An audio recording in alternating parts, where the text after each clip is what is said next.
Chemical equilibrium एक ऐसी हालत है जहाँ रिवर्सिबल रिएक्शन में फॉरवर्ड और रिवर्स रिएक्शन जो है उसका स्पीड जो है वो बिल्कुल सेम हो जाता है।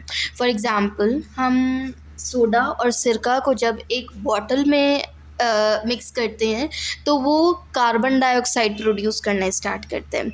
एक स्टेज तक पहुंच के वो रिएक्शन जो होता है, जो कार्बन डाइऑक्साइड होता है, वो रिवर्स पोजीशन में आना स्टार्ट हो जाते हैं।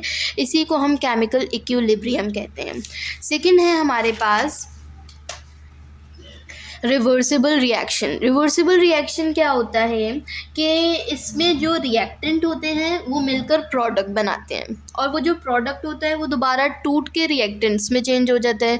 फॉर एग्जांपल अगर हम एक नाइट्रोजन लें और तीन हाइड्रोजन लें तो वो 2 अमोनिया के मोल्स तैयार करेगा। जब अमोनिया के मोल्स को 400 डिग्री तक गर्म किया जाए तो वो अगेन टूट के हमारे पास नाइट्रोजन और हाइड्रोजन में कन्वर्ट हो जाते हैं। उसके बाद नेक्स्ट है हमारे पास डायनामिक इक्विलिब्रियम। डायनामिक इक्विलिब्रियम क्या होता है, जिसमें जब फॉरवर्ड और रिवर्स रिएक्शन का एक रेट जो होता है वो इक्वल हो जाता है।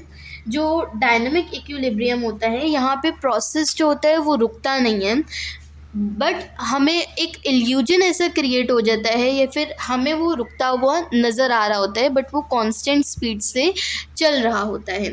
इसकी एग्जांपल है हमारा इकोसिस्टम। हमारा ओवरऑल जो इकोसिस्टम है कि कभी कभी बारिश होती है, कभी बारिश नहीं होती, हमारे पास जो पानी है वो ऑन एंड ऑफ एवोपरेट हो रहा है, उसके बाद वो वाटर वेपर्स की फॉर्म में हमारे पास वापस आ रहे हैं। तो ओवरऑल जितना भी हमारा इकोसिस्टम है ये डायनामिक इक्विलिब्रियम की एग्जांपल है। इसकी एक और एग्जांपल है, जिस तरह आप ले लो एस्केलेटर। एक बंदा ऊपर जा रहा है और लिफ्ट नीचे आ रहा है, तो एक पॉइंट आएगा जब कंटिन्यूस बेस पे वो बंदा ऊपर जाता रहेगा, लिफ्ट कंटिन्यूस बेस पे नीचे आती रहेगी, एस्केलेटर तो वो एक ऐसा इल्यूजन क्रिएट करेगा कि दोनों रुके हुए हैं बट दोनों कंटिन्यूस बेस पे काम कर रहे होते हैं।